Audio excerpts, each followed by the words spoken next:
Förster Martin, der mehr als 30 Jahre seines Lebens im Wald verbracht hat, betrachtet die Natur als seine wahre Heimat.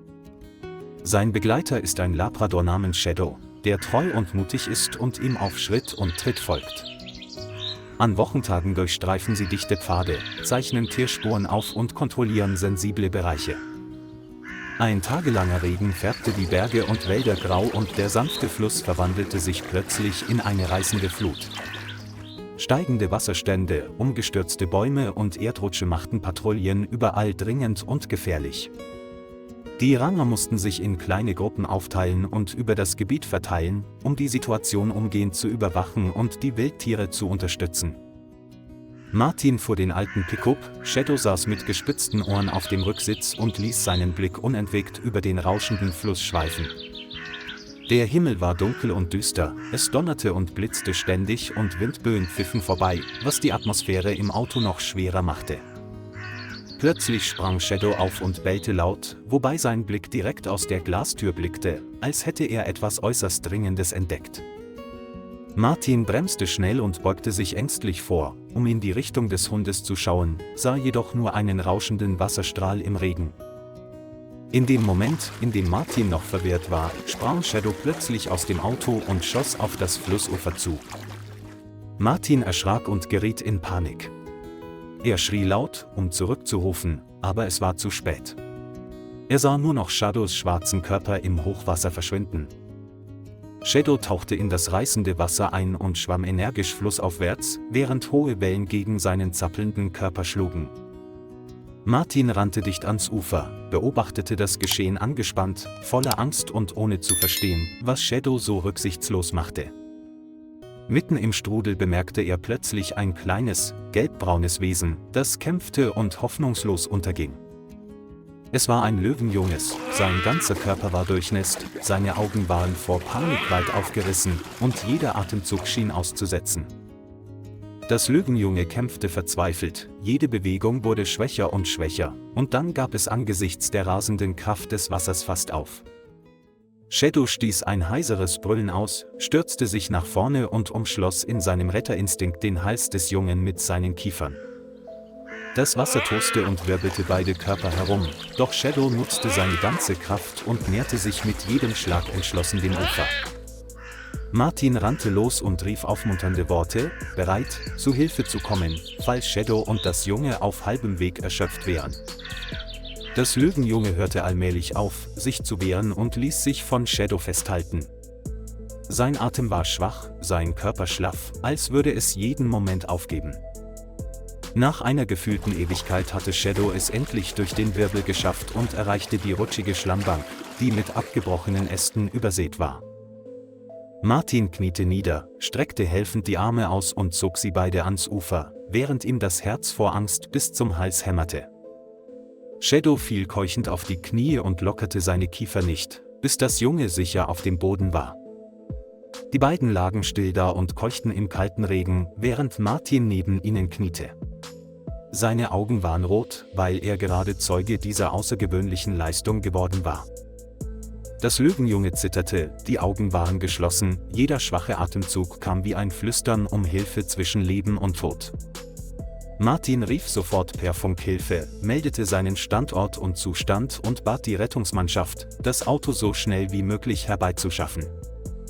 Shadow lag in ein Handtuch gewickelt im Auto, sein Körper war nass und zitterte, aber seine Augen waren immer noch auf das Löwenjunge gerichtet. Als das Rettungsteam eintraf, bot sich allen ein beispielloser Anblick. Ein Hund rettete ein Löwenjunges vor dem Ertrinken. Der Krankenwagen fuhr zu einem nahegelegenen Veterinärzentrum, wobei die Leute unterwegs ständig die Atmung beider Tiere überprüften. In der Klinik reinigte der Tierarzt sorgfältig den Schlamm und untersuchte das Herz und die Lunge des Löwenjungen mit Spezialgeräten. Das Löwenjunge stöhnte ein paar Mal leise, dann öffnete es die Augen und blinzelte, woraufhin alle erleichtert aufatmeten und die Hoffnung aufs Überleben wuchs. Auch Shadow wurde sorgfältig untersucht, hatte glücklicherweise nur leichte Kratzer und war nach dem Kampf gegen das stürmische Wasser erschöpft. Martin stand vor dem Zimmer, seine Hand umklammerte seine Mütze, sein Herz war erfüllt von Angst und unbeschreiblichem Stolz. Ein Arzt kam und verkündete, dass das Löwenjunge außer Gefahr sei, wenn es in den nächsten Tagen besondere Pflege erhalte. Martin beugte sich hinunter, um Shadows nasses Fell zu streicheln, flüsterte Danke und seine Augen glänzten vor Stolz. In diesem Moment wusste er, dass er sein ganzes Leben lang Zeuge einer Freundschaft gewesen war, die die Arten überschritt und die es wert war, für immer in Erinnerung zu bleiben. Martin erhält einen besonderen Auftrag, er soll Shadow dabei helfen, sich um das Löwenjunge zu kümmern, während es sich in einem halbwilden Gehege erholt. In den ersten Tagen war das Löwenjunge noch scheu und versteckte sich in der Ecke des Käfigs. Seine Augen leuchteten noch vor ungewohnter Angst. Shadow blieb geduldig in der Nähe liegen, ging nicht weg und stieß nach und nach tiefe Miauen aus, die das Löwenjunge beruhigten. Eines Tages näherte sich das Löwenjunge zögernd, beschnupperte Shadow und rieb dann plötzlich leicht seinen Kopf an dem warmen schwarzen Fell. Martin stand draußen und wurde Zeuge der Szene. Er war zu Tränen gerührt und begriff, dass die Grenzen zwischen den Arten verwischt werden könnten. Von da an spielten die beiden ununterbrochen, jagten sich gegenseitig im Hof herum und wälzten sich im Heu, wie richtige Kinder. Sie teilten ihre Mahlzeiten, manchmal gab Shadow sein Fleisch her, das Löwenjunge knabberte unschuldig daran und leckte dann zum Dank das Gesicht seines Freundes.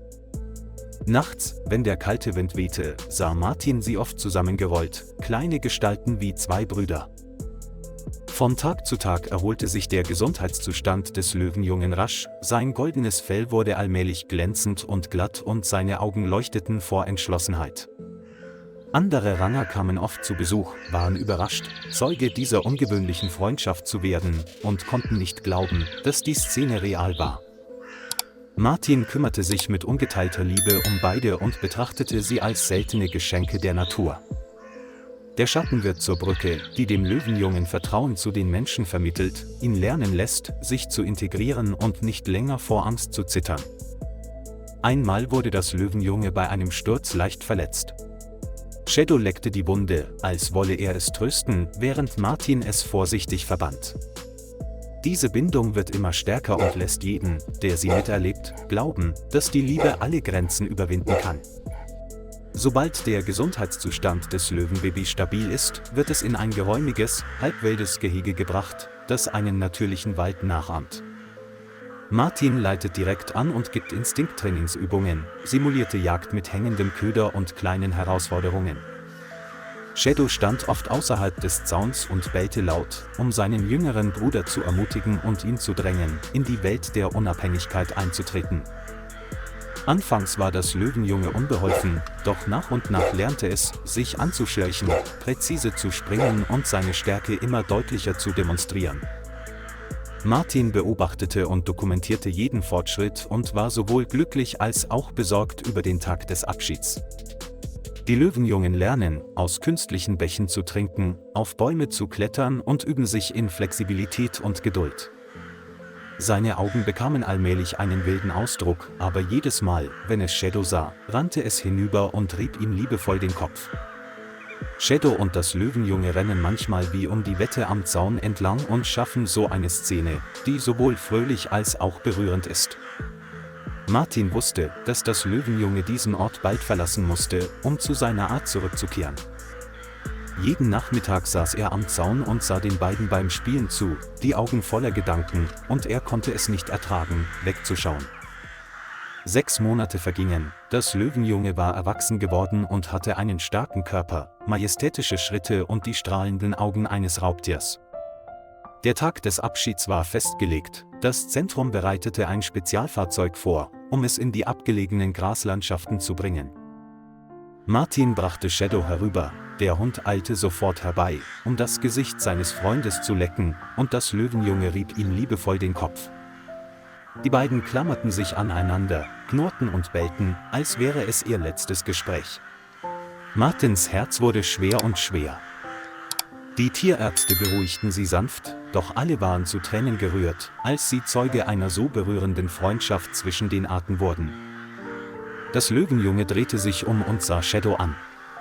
Seine Augen waren feucht, als wolle es das Bild der Person, die er gerettet hatte, in sein Inneres eingravieren. Martin hielt Shadow fest und flüsterte, dass sie ihr Bestes für das Löwenjunge getan hätten. Shadow bellte laut, es klang wie ein Abschied, und das gesamte Runner-Team blieb stehen, die Augen vor Erregung verschwommen.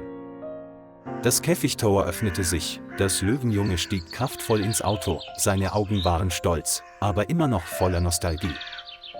Das Auto fuhr los und blickte zurück, als würde es das Bild von Martin und Shadow tief in sein Gedächtnis einprägen. Als es in der Prärie ankam und die Autotür öffnete, warf es sich auf die Wiese und atmete zum ersten Mal die Luft der Freiheit. Starke Beine rannten davon und hinterließen ein Brüllen, das in dem riesigen, majestätischen Raum widerhallte. Shadow saß neben Martin, den Blick in die Ferne gerichtet, und bellte laut, als wolle er eine Nachricht senden. Martin legte Shadow sanft die Hand auf den Rücken und flüsterte, dass sie ihm eine wundersame Chance auf Leben gegeben hätten.